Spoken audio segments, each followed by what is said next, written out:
on cooperative learning strategies. Miranda has been a teacher for several years. She has spent time as a gifted and fifth grade teacher in East Baton Rouge and Ascension parishes. She has served as an instructional coach for Oak Grove Primary School in Prairieville, Louisiana. She is currently a TAP master teacher at Pecan Grove Primary School in Gonzales, where she leads the school-wide implementation of the Teacher Advancement Program.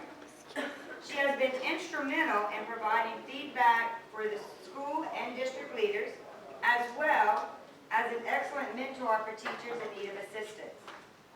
Today, she will share some of her expertise on cooperative learning strategies. Please join me as we welcome Ms. Miranda. Thank you. Good morning, everybody. How are you? Good morning. Great. All right, hope y'all had a great breakfast. All right, so y'all here for cooperative learning strategies, and I am a Kagan trainer, but this is not an official Kagan workshop. That's my disclaimer. So I just want to let you know, if anybody ever asks, have you been to a Kagan workshop? You can say, oh, well, I've been to a cooperative learning workshop. But what we will talk about today are some Kagan structures and strategies that you can use in your classroom.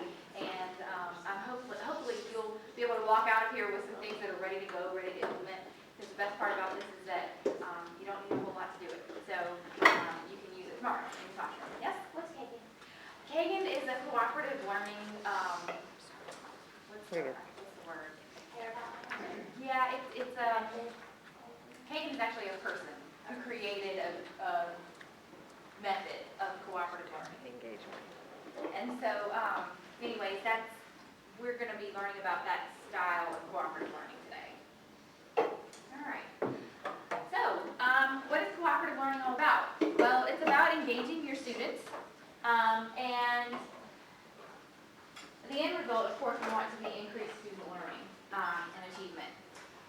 So, today, I hope that I'm going to stretch your mind a little bit, because once it's stretched, it can't go back to the way it was. And I hope that's what happens today, that once you hear this stuff, that you'll be able to take it back to your classroom and things won't be the same. That you can engage your students and in their thinking. I want to introduce you a little bit to the materials on your table. I know that Apple gave you a note sheet, but I've given you a packet. It's double-sided, 2 pages.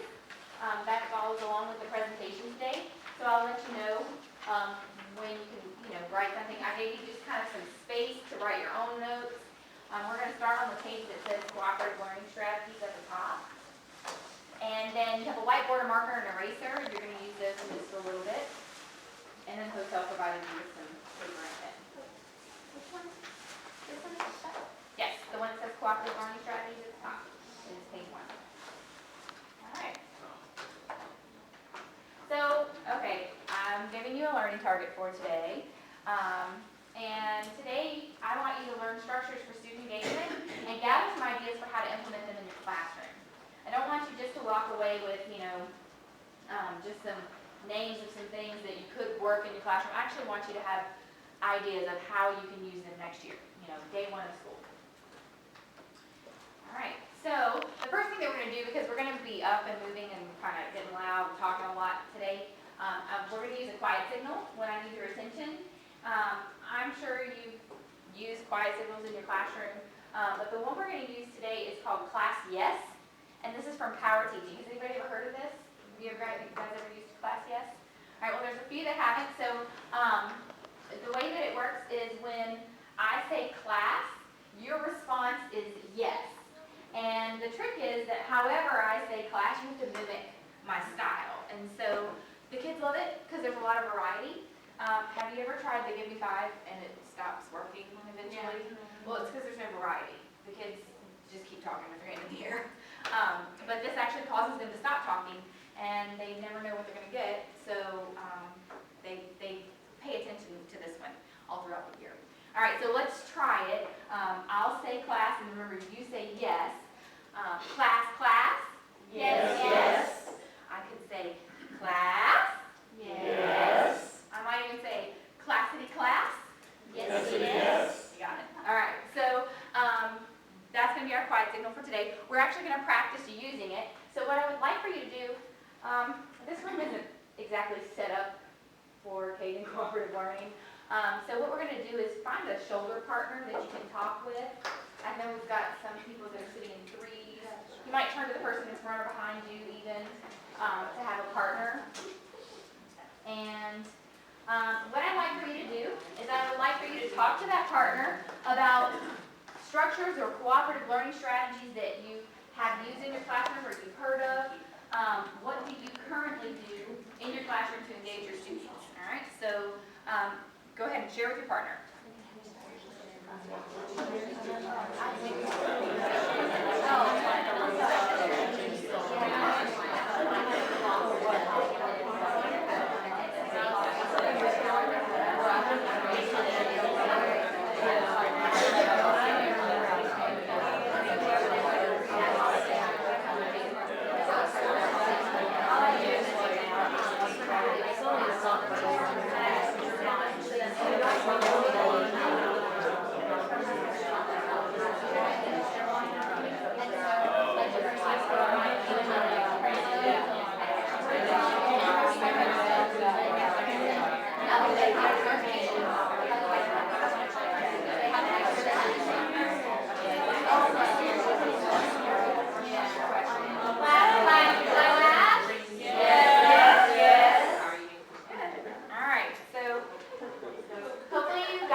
And you're going to need your whiteboard for this.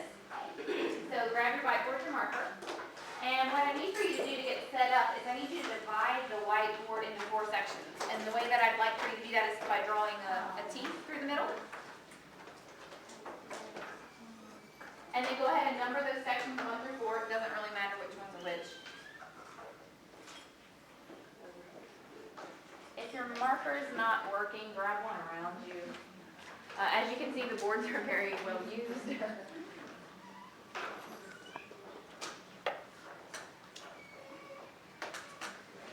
All right, and you're going to need to take your marker with you. And this is going to be the tricky part with the setup in this class, in this room. You're actually going to stand up with your board and your marker and move around. So if you could, kind of find your way out of that row and push your chair in so that we can have as much room as possible. Be really careful with these cords in the middle of the room. All right. The way that mix, pair, share works is just what it says. We're going to mix around the room. You're going to pair with a partner, and then you're going to share. And I'm going to give you some instructions once you've found that partner, okay? So I'm going to play music as your signal for walking around and mixing. When the music stops, I want you to high-five the person that you're closest to, the person who's standing right next to you.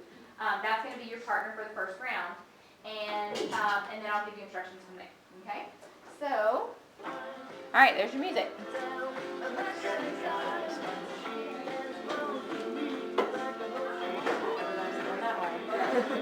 going to be on the front of the race, we're all following each other.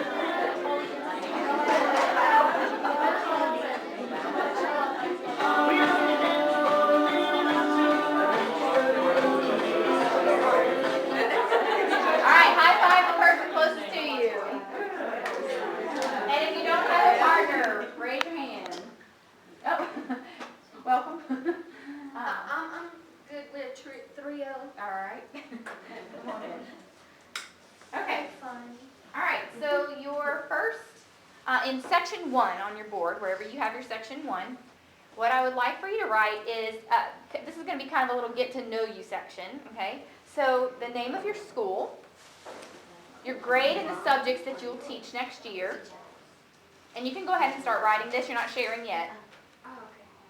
Your years of experience. Wait. If we can, I'm not sure if you're going to be able to, I have it up here, it's just that we're kind of crammed. Oh, there we go. Oh, okay, on the ceiling. Okay, name of school, what you're teaching, and Years of experience. Give everybody just a minute to write.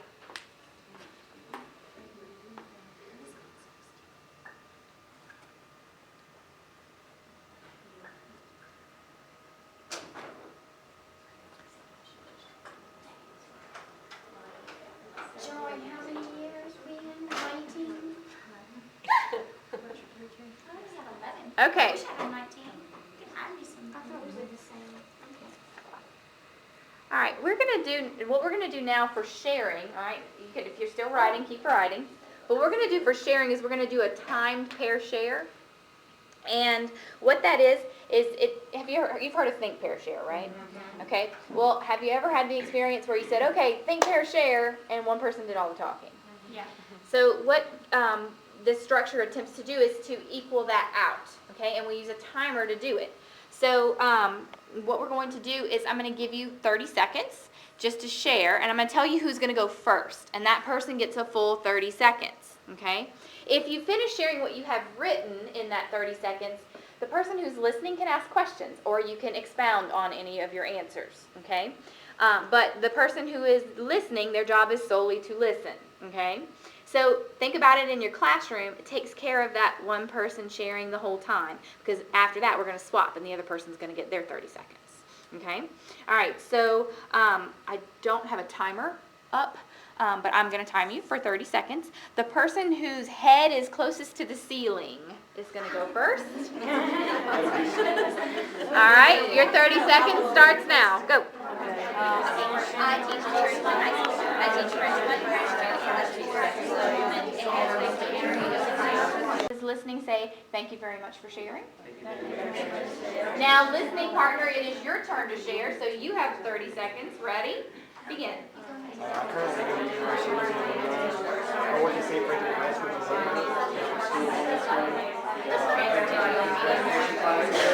going to start picking up a 9th grade math, which will be Algebra 1.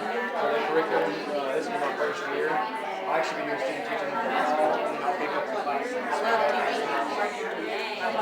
My minor is history. I hope to get my certification in math, history,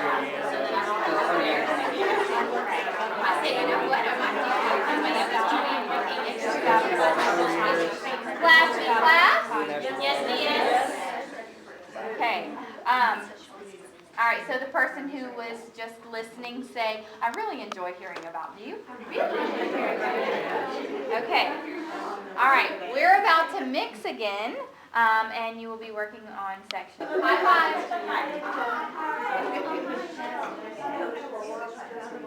If you don't have a partner, raise your hand so we can see who needs a partner. There we go. We'll take. All right, guys, and I want to bring that to your attention. That's going to happen in your classroom. You have odd numbers of people when you do this structure. And so it's a great time to teach social skills to your kids for welcoming someone into their group. I've always taught my kids that, they really like say, hey, come on over to our group. We really want you over here. And it just teaches them to get along. It's part of class building as well, building community. So you're going to have that in your classroom where you have that third person, and that's okay. And I'm actually going to show you how to deal with that with the timer this time when we share. So in section 2, we've got it up here on the ceiling. All right, in section 2, here's what I would like for you to write. I'm going to give you a little bit of time to think and write. If you could be successful at any profession besides teaching, and money and training were not an issue, what would it be? You took money out of it. So if it didn't matter how much you made, or whatever, if it didn't matter if you were trained or not, what would you do if you could be successful at it? Go ahead and write that in section 2. You're not sharing yet, you're just writing. This is think time.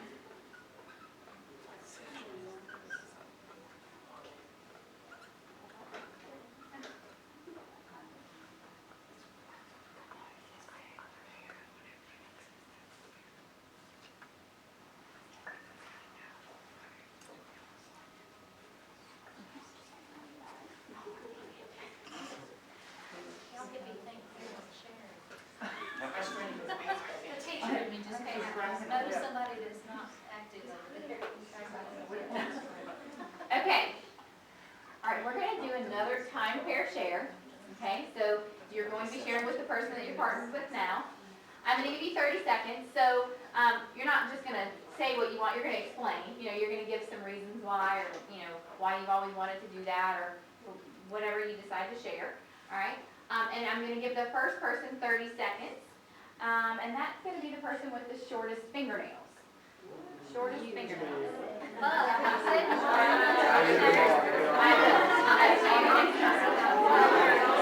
right, so 30 seconds, go.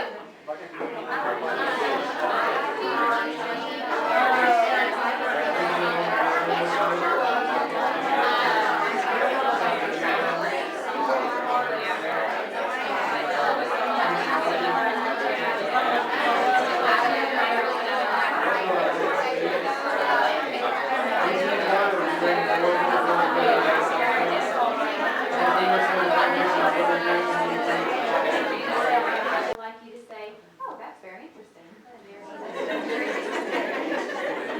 All right, why do you think I'm having you do that? What's the point of doing that after someone shares? What does it do for our kids? Yes, it's affirmation for our kids, and it's teaching them how to respond in social situations. So it's a social skill. That's why Kagan suggests that you do that. Okay, so now my groups of three. I told you I was going to tell you how to deal with a group of three. All right, when you have that situation in your class, I just gave the first partner 30 seconds. But now there's two people still that are left to share. So what I'm going to do is I'm going to extend that to 45. If you're a group of two, well then the second person just has to share for 45 seconds. But if you're a group of three, then that time is going to be split between the two people left to share. Okay. Normally in a regular classroom setting, there would be a timer up, and you would see that. I'm just going to give you a switch signal, okay, at about 20 seconds, 22 seconds, something like that. But you could also make that the job of the person who's listening. They can watch the timer as they're listening and tell their partners to switch. Okay, but I'm going to kind of do that since there's no timer visible, okay? All right, so 45 seconds. Ready? Begin. Class, class, class. Yes, yes, yes. All right, so now for the person who was listening, I'd like for you to say, I really liked it when you shared about, and fill in the blank. All right, go for it.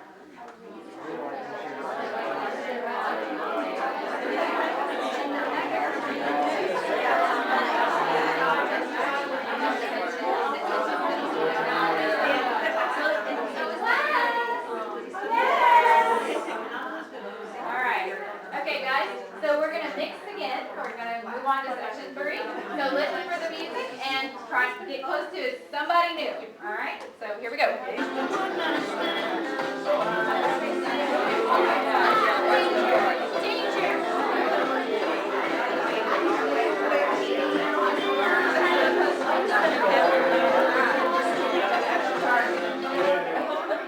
High five, somebody around you. Raise your hand if you need a partner still. Need a partner? Anybody else? Need a partner? All right, so somebody's group, welcome her in. Oh, she needs a partner. Okay. All right. In section 3, this is what I would like for you to think about. And in this one, you're going to make a list. You've been given, you've been given $1 million to spend only on your school. So make a list of specific things that you would spend it on. It could be anything from personnel to supplies, professional development, technology. Make a list of all the things that you would spend that $1 million on for your school. All right? Go ahead and write that in section 3. Boom.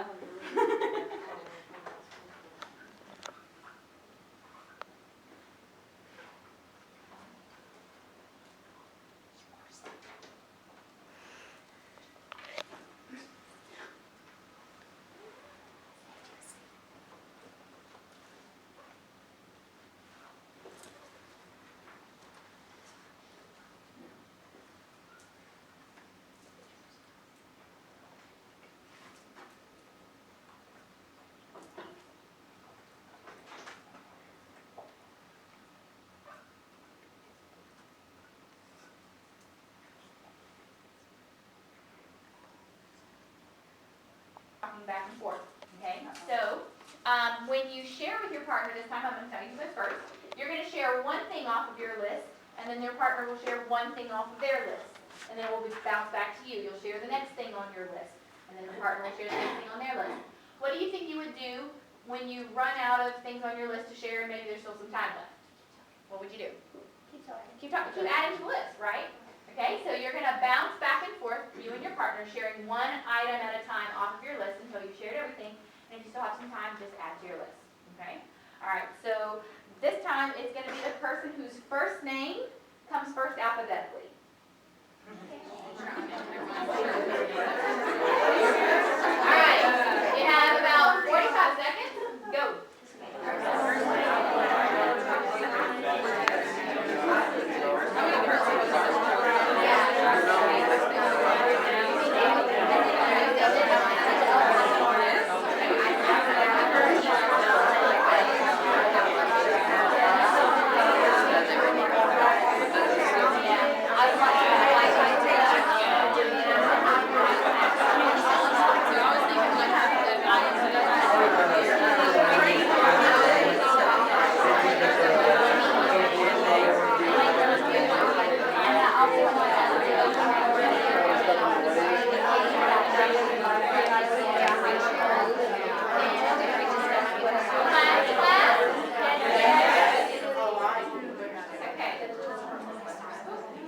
Let's try that again. Class?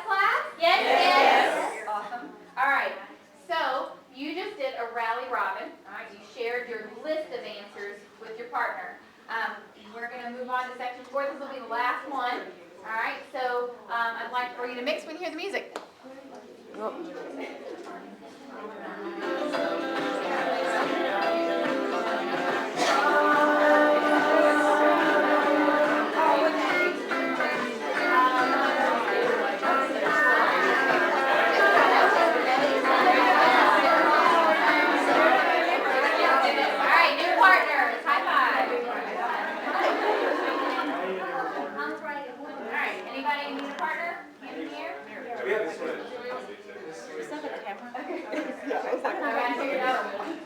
Okay. All right. In section 4, and you'll have to see this. I'm going to give you a picture, okay? And I would like for you. I'm now having you think like a teacher. Okay. So far we've just kind of been getting to know you kind of stuff. This would be our content, right? The teacher content. I'm going to give you a picture, and I want you to think of different ways you could use that picture or something about that picture to teach in the classroom. It can be any grade level, any subject you want, okay? So I want you to kind of think about what could you use this picture for or the contents of the picture to teach with, okay? So here you go. Here's your picture. It's on the ceiling, sorry. So I want you to make a list. List some things you could use that picture to teach with.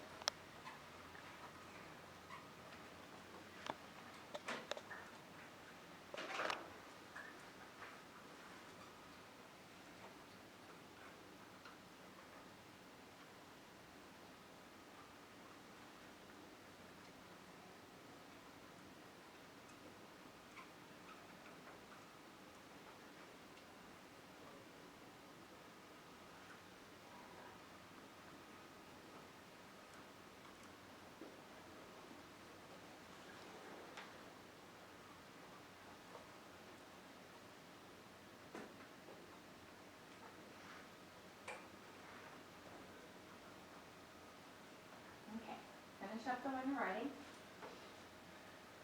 And we're going to use the same structure, rally robin. So sharing one idea, then your partner sharing one idea. And hopefully you'll get some new ideas, especially with this one, because you're probably talking to somebody who teaches a different grade level, different subject than you. And we're going to start with the person who has the most pockets. The most pockets. All right, you have about 1 minute. Go.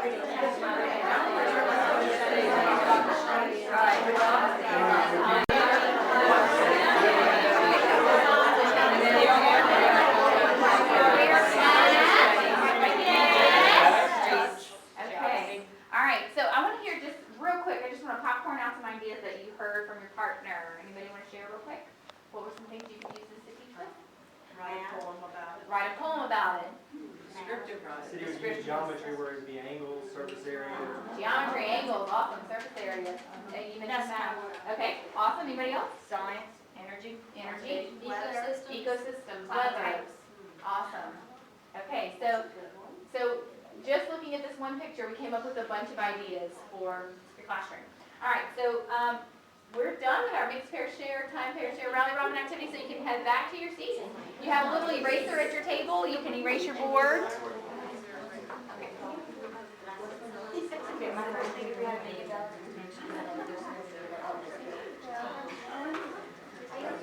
My first one too, my second one was originally the principal's office. Well, I did have classroom design, but that was, school design, that was what we put it out. Principal's office. They're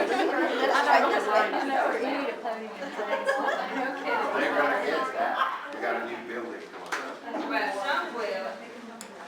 I got a new building. You're good. All right, guys. So now what we're gonna do, once you erase your board, you can go to the worksheets that were on your desk, note sheets, and we're gonna pick up where it says time pair share at the bottom of the first page. And what I want to do is I want to go through the directions for these structures so that you'll have the official directions. But I would suggest when you teach them to your students, don't try to teach them from the directions. Teach them from experience, like you just did. Okay? You just experienced the structure before you knew what it was, before you saw any directions. And for our students, that's the best way for them to learn as well. All right, so under time pair share, you have some fill in the blank parts where you can write in for the directions. So step 1, the teacher announces a topic or a question and states how long each student will share and provides wait time. So you can fill in those blanks.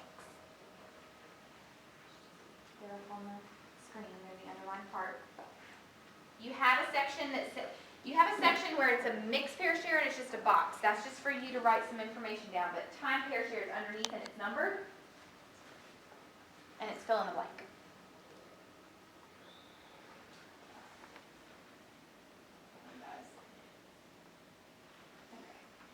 All right, so then step 2, in pairs, partner A shares, partner B listens or interviews. The interview part would come, remember, if there was still time left, they could ask questions, but they don't share their own answers yet. Now, how did I decide partner A and partner B for you guys? I use different fun little things, how many, most pockets, that kind of stuff. It doesn't just have to be letters A and B. You can assign your students letters A and B, but they like the fun stuff. All right, step 3, partner B responds with a positive phrase. That's the listener, partner B. And then the last step is they switch roles.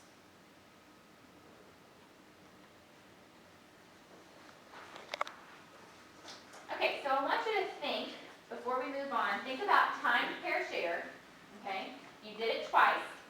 I want you to think about equal participation.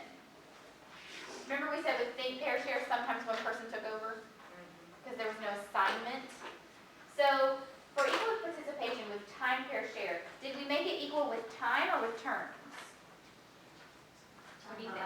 Time, because I timed you. Each person had 30 seconds to share, so it was equal. Okay? It could also be terms because you took terms. Each person got to share. But in this case, it's really the time.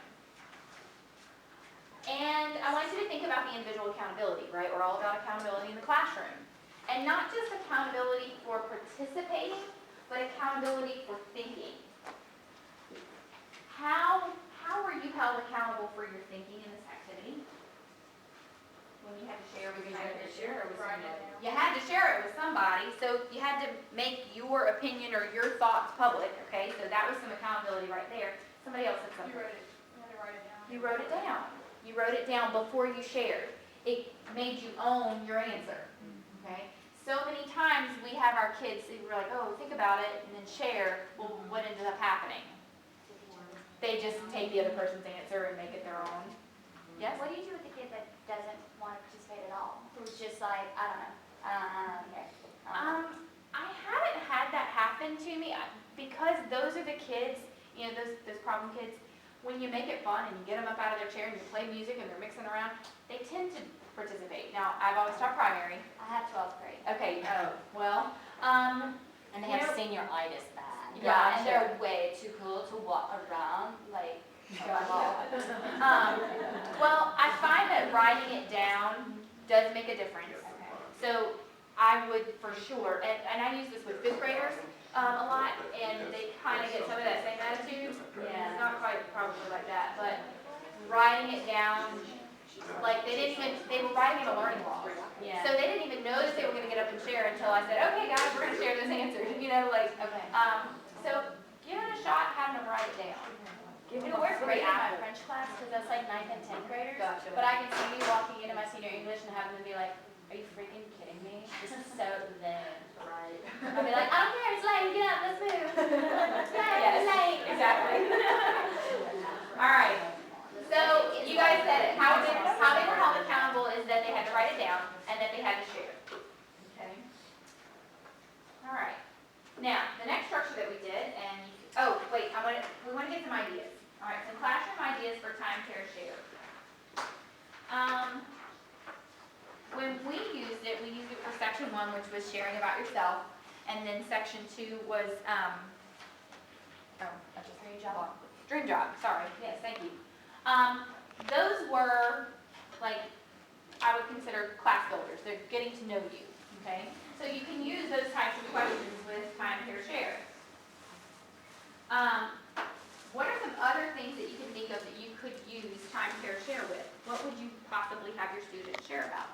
And you can go with your content, that's fine. What about like, Go ahead, yeah. like prior knowledge they have about whatever you're talking about? Perfect, prior knowledge, that'd be a great way, a great use of time care share. I think problem solving or predicting, like with literature especially, what could possibly happen next, or, okay, here's the situation, how would you resolve it? I love it.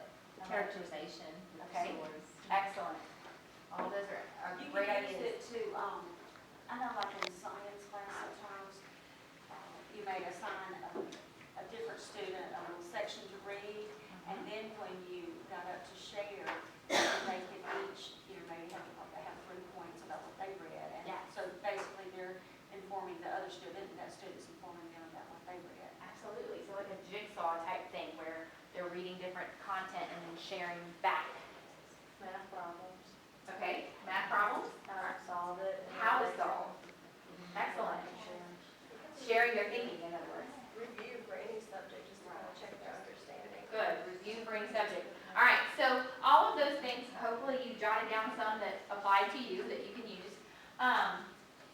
All of those things, under helpful hints, what do you notice about the types of questions that we use for time care share? We kind of, just from the ideas and from what we use it for, what do you need, what does a question require to be able to use time care share? A topic, okay. Something open-ended, that's what we're looking for. So helpful hints, open-ended questions are what you're going to want to use for time care share. It doesn't work if there's one right answer, because then the first person would share it. There would be no discussion. So open-ended. Helpful hint, have them write it down. That's probably the biggest thing that I can tell you. Have them write it down, they own it when they have to write it.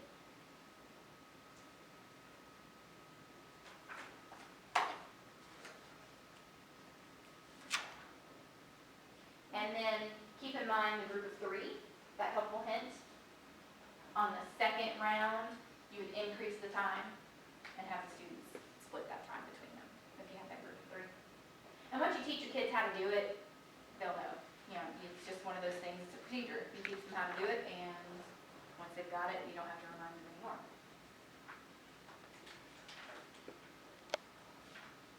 Okay.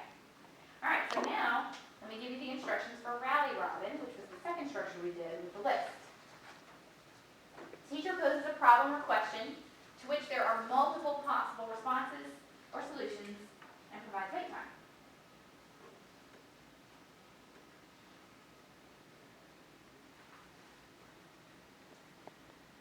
And the second step is that the students take turns orally stating responses or solutions.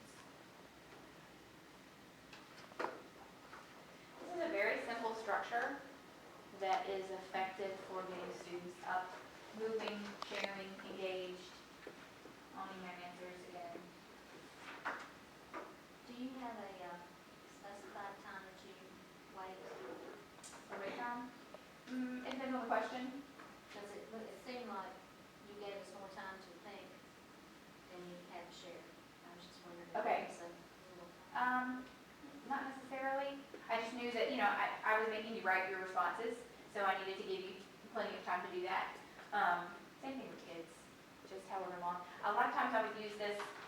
maybe not rally robin, but like time care share, with an open-ended question, I would give it as their journal.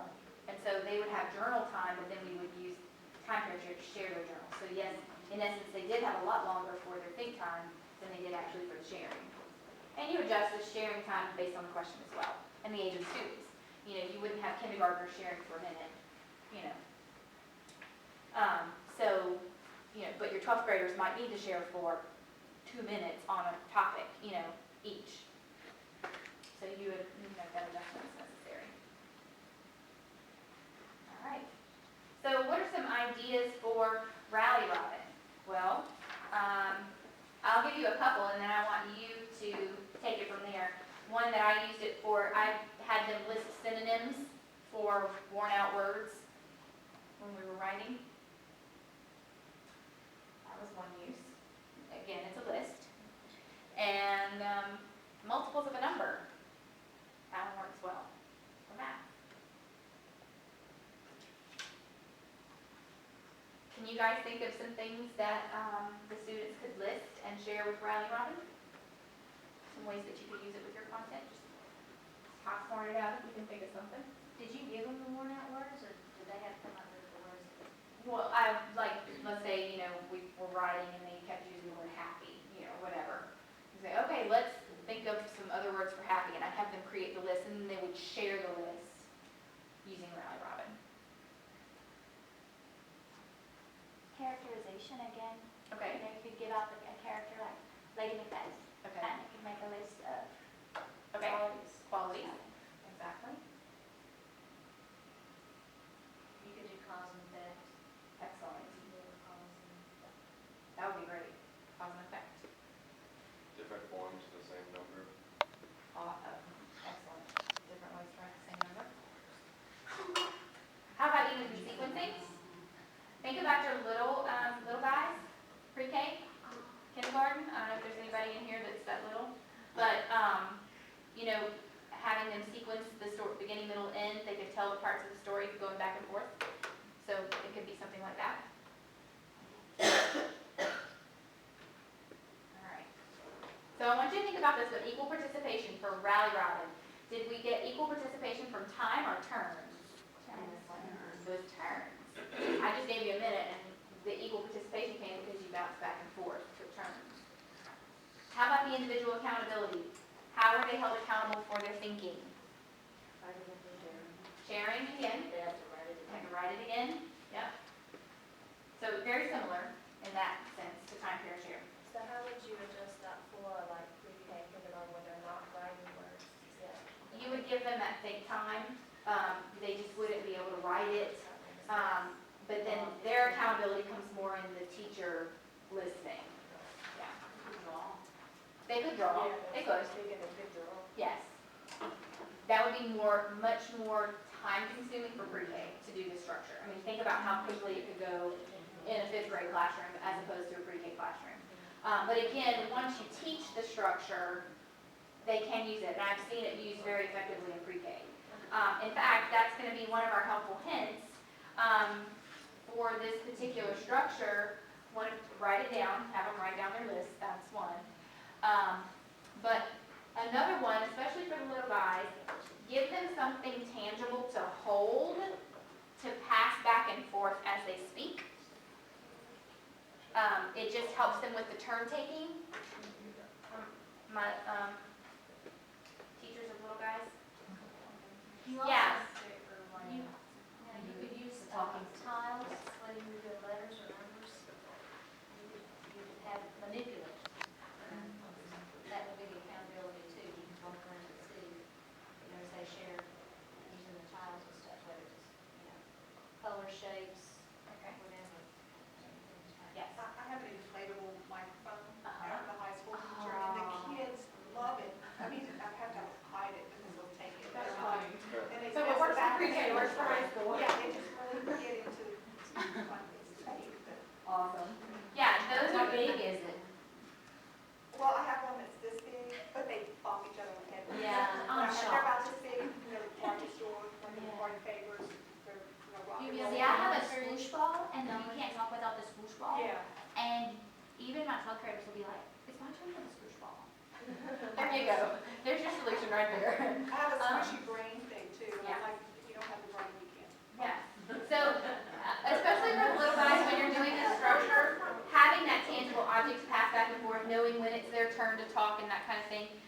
works on social skills, all of those things.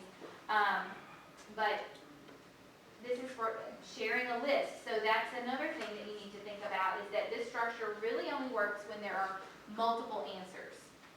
Short, multiple answers. So a list, essentially, of things. It doesn't work so well for open-ended questions.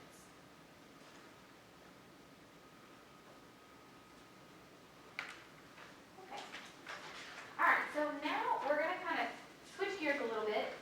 We've been talking about the structures themselves, and now we're going to talk about class building and team building. These are two things that Kagan suggests for building the community in your classroom, and it's one of those things that at first may seem like, I don't have time for this, but it's really, really valuable for your classroom to build that safe, nurturing environment and community of learners. And the structures that we've just talked about are great ways to do that. And so I'm going to make that connection here. The first thing we're going to talk about is class building. And there's a definition. You have a definition on your paper as well as some blanks. Class building is the process by which a room full of individuals with different backgrounds and experiences become a caring community of active learners. We're talking about the whole class. We want our whole class to get along, to care about each other, to participate in their learning, to own their learning. And so class building is one way we can do that. All right, you've got some boxes underneath your definition, and I'm going to show you what to put in those boxes. Unfortunately, you won't see me draw them, but it's really simple little pictures that go in the boxes. In the first one, the first aspect of class building is that you got to stand up. The kids have to get up out of their chairs for it to be a class building. So draw a little stick person and an arrow going up. They got to stand up.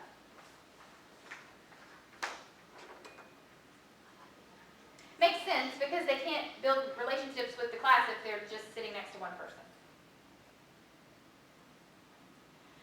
All right. So stand up is a little stick person with an arrow going up. The second part of class building is that you got to move around. So draw some little feet or some little paw prints or something. I even just draw dashes sometimes. But you gotta move around. That's so that you can interact with the other people in the class. And then the last part is that you gotta work with everybody. Work with everyone. And so we put lots of smiling faces.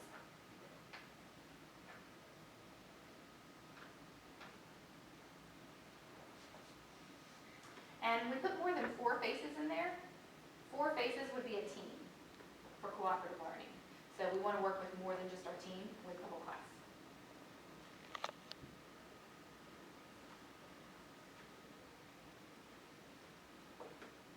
Okay, so there are some kinesthetic movements for those of you who like to move around. And this will help you remember what a class builder is. I'll demonstrate the movements and then you're going to teach them to your shoulder partner or partner, somebody who's sitting close to you. All right, so for the first one, stand up is simply stand up and then move around and work with everyone. Okay, so for a class builder, you stand up, around, work with everyone. All right, so turn to your partner, and I'd like the person with the longest hair. I want you to do those, teach those motions 3 times to your partner, person with the longest hair. Ready? Go.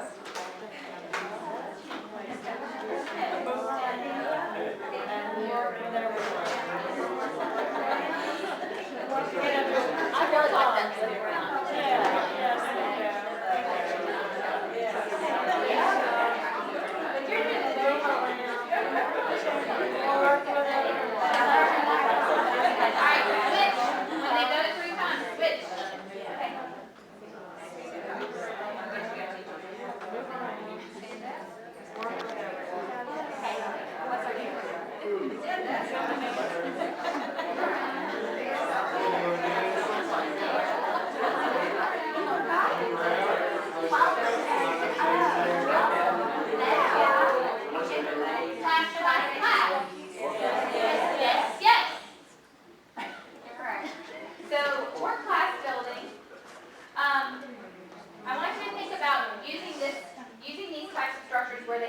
stand up, move around, work with everyone.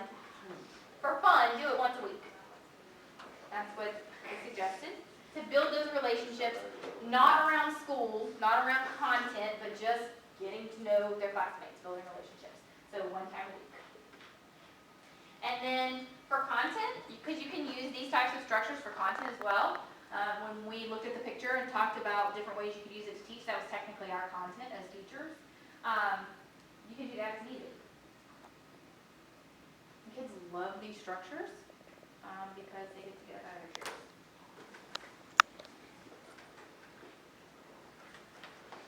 Alright. So today, for class building, these were the structures that we used. We used mixed pair share, that was the one with the music, and you were up moving around. We used time pair share for class building because we asked questions like what job, your dream job, money, and then rally robin we also used for class building. That was the money one. We made a list of things you could use for money. There was no content involved there. You were getting to know the people around you. You had to stand up, you had to move around, and you worked with everybody. So those were the structures we used for class building today. All right, the next part is team building. Now, Hagen refers to a team as a group of 4. Okay? Here's the definition. The process by which a group of 4 students with different backgrounds and experiences become a cooperative and caring team. You know, so often our students come into us and they might know the person sitting next to them by name, but they probably don't know a whole lot about them. And you know, we ask our students to work together, to learn together, but a lot of times we don't even give them the opportunity to build relationships with the people around them. And so that's what team building does. All right, this one has 3 circles. So you're going to turn that first circle into a balloon because team building is fun. It is intended to be fun.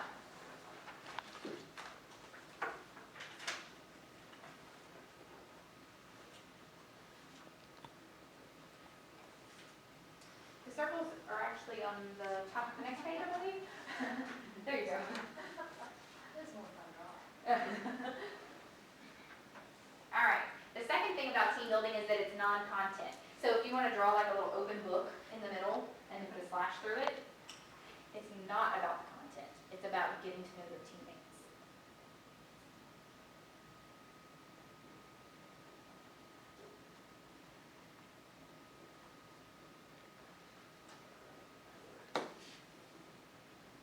And then the last thing, the little smiley face, easy are his ears, because team building should be easy for your low kid. It shouldn't be something that's threatening. It's go-to. Yes, exactly. It should be easy for your low kids. We don't want them to feel threatened, we want them to feel like a part of the team. Okay, so guess what? There's some hints that it movements for this one too. Oh, God. More hands.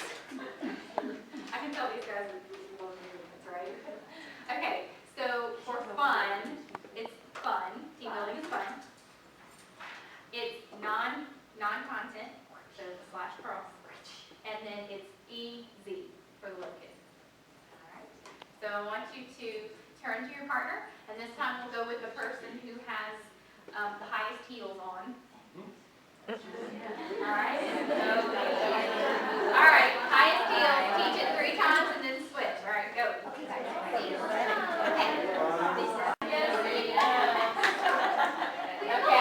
All right, guys. We're gonna zoom through this. Yes. I hate to sound, well, all right, and just to put it out there, when do you use that? Or is that just for us to learn this, or do you use that in class? I use this in class with my kids. You use non-content? Yes, yes. Because to me, it was worth the 3 minutes to do a quick little activity with my kids. Because when I did do it, they got along with each other better, and I had less problems with them. So it was worth the 3 minutes to do it, to build the relationships for them to build those relationships with each other. And I could tell when it was time for a team builder, because they would get grouchy and start snipping at each other. And we would do a team builder, and things would get back on track. You should be some faculty. And no kidding, for sure. For sure. Yeah, that's your job. All right, so At the beginning of the year, do a lot of them. You know, have your kids get to know each other. And I know, like, you know, Common Core is on us and all that kind of stuff, where the demands are stronger than ever to get that content. But I guarantee, you know, think about how much time you spend fixing problems in your classroom because the kids are snipping at each other and, you know, grouching at each other. It's worth it up front to take this time to build those relationships. Do not send them to the counselor, do it in class. Well, and I mean, think about the instructional time it saves you. Really, it does. I know it seems like a lot up front, but it's worth it. So team building, 2 times a week is needed. The T for team building and 2, that's just kind of a mnemonic device you have to remember. You know, around about February, that as needed comes a little bit more testing, testing, exactly. All right. All right, so we're going to do a quick round robin, all right? Round robin is a team structure, it's a team builder. We're going to use it as a team builder because this is non-content.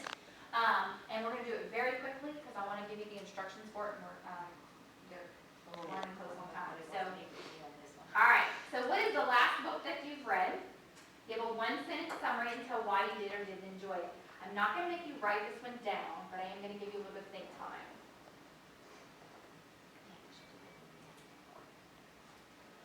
Are we thinking?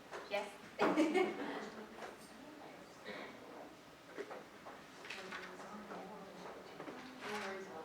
Okay.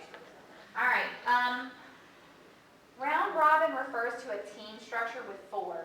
Obviously, we are not set up to really share 4 people at this point with these tables. So what I'm going to do instead is we're going to basically do a time pair share. Round robin is very much like time pair share, it's just in a team of 4. Okay. So the partner that you've been working with, that's who I want you to share with. And we're going to go with the person who has on the most jewelry. Wow. All right. You have 30 seconds. Go. Give us 3. Switch hands.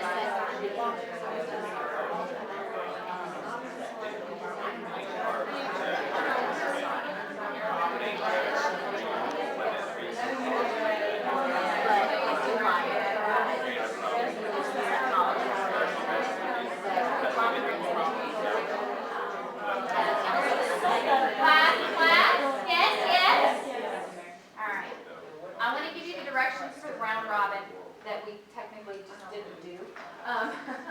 But it's a team of 4. Round means 4 and robin means talking. All right, so the first step in that is that the teacher poses a problem or question to which there are multiple possible responses or solutions and provides wait time. These are actually the exact same instructions as rally robin. Rally means 2, round means 4. So it is a very similar structure. Step 2, students take turns orally stating responses or solutions. Now there's a little bit of a difference in this one. And it's like an asterisk underneath. Round robin can require longer responses, so you could do open-ended questions. Or you could do multiple short responses with this one. Think about sitting in a team of 4. You could ask an open-ended question and everybody in the team shares their response. Or it could, let's say we do synonyms for a word, right? It could be short responses and you just keep going around until you can't think of any more with your team of 4. So it could be either one here. That's the only difference. Rally robin with the 2, you really want it to be a list. But round robin, it could be open-ended or it could be lists. All right. So our structure for team building today was round robin. That's the one we just did. And we've kind of already talked about this with the questions that you guys were posing earlier. What is the purpose of team building and class building for your students? You know, we've talked about that. It's to build those relationships and build community in the classroom. And does it help increase student achievement? Well, I think so. It gives me more instructional time to teach than having to deal with problems with my kids.